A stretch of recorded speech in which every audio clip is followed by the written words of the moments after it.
Hello student, this is class 10 social science book and today we will start our second chapter resources of India. India के resources क्या क्या हैं? Agriculture crops हैं, minerals हैं और power resources. ये तीनों अपने इंडिया के रिसोर्सेज हैं। तो सबसे पहले अपन एग्रीकल्चर क्रॉप्स के बारे में देखेंगे। Presently the term agriculture is used in a broad sense.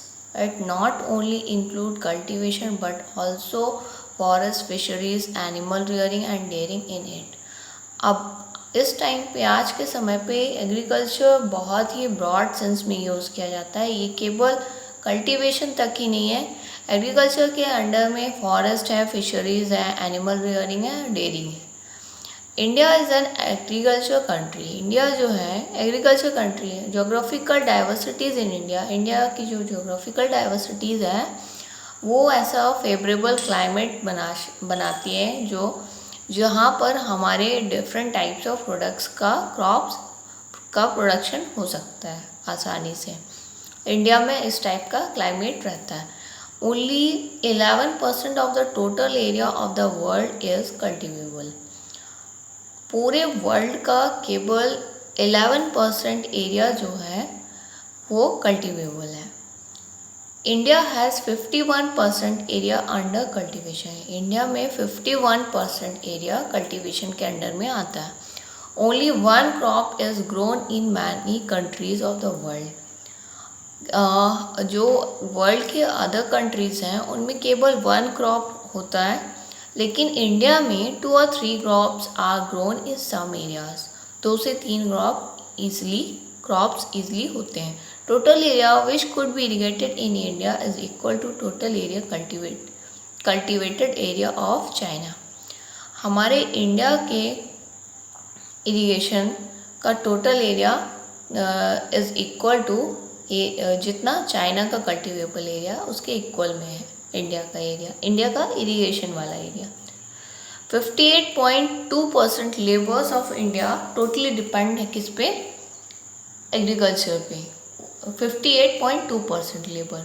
66% of the agriculture land is use for growing food crops. 66% जो एग्रीकल्चर लैंड है वो फूड क्रॉप्स के लिए यूज़ किया जाता है और 34% एरिया कमर्शियल क्रॉप्स के लिए यूज़ किया जाता है। एग्रीकल्चर कंट्रीब्यूशन जो हमारे ग्रॉस नेशनल प्रोडक्ट GNP में एग्रीकल्चर का कंट्रीब्यूशन कितना परसेंट है? 56.1%। ठीक है, मतलब 50% से ऊपर शेयर एग्रीकल्चर का है।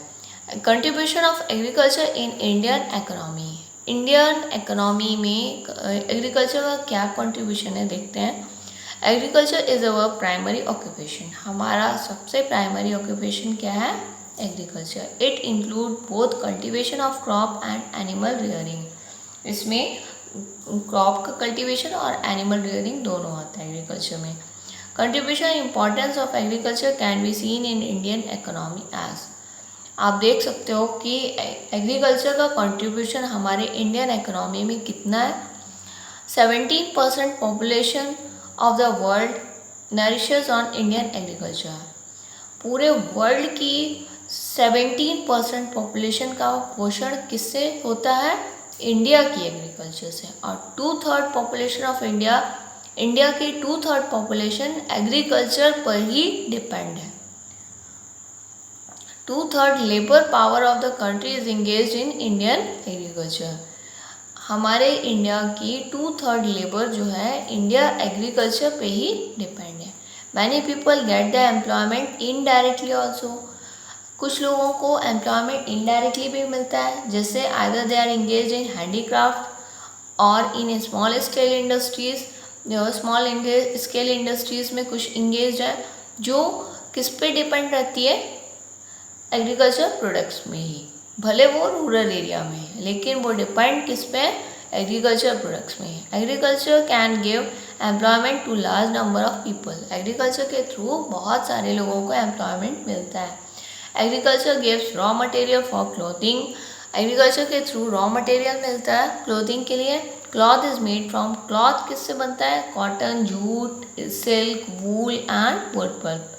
ये सभी एग्रीकल्चर के अंडर आते हैं। Leather industry is also based on agriculture, leather की इंडस्ट्री भी एग्रीकल्चर पे ही बेस्ड होते हैं। It is the basis of all industries using agriculture product as raw material. Agriculture सभी इंडस्ट्री के लिए यह बेस माना जाता है, क्योंकि एग्रीकल्चर के जो प्रोडक्ट्स हैं वो रॉ मटेरियल के फॉर्म में सभी इंडस्ट्री में यूज़ किया जाता है। कॉटन इंडस्ट्री हो गई,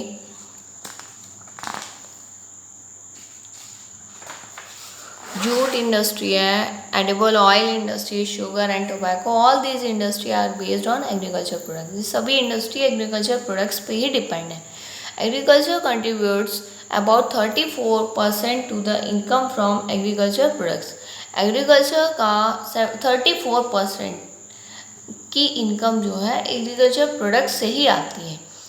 Indian agriculture is nurturing the increasing population. India की जो एग्रीकल्चर है वो हमारी पॉपुलेशन के लिए पोषण है।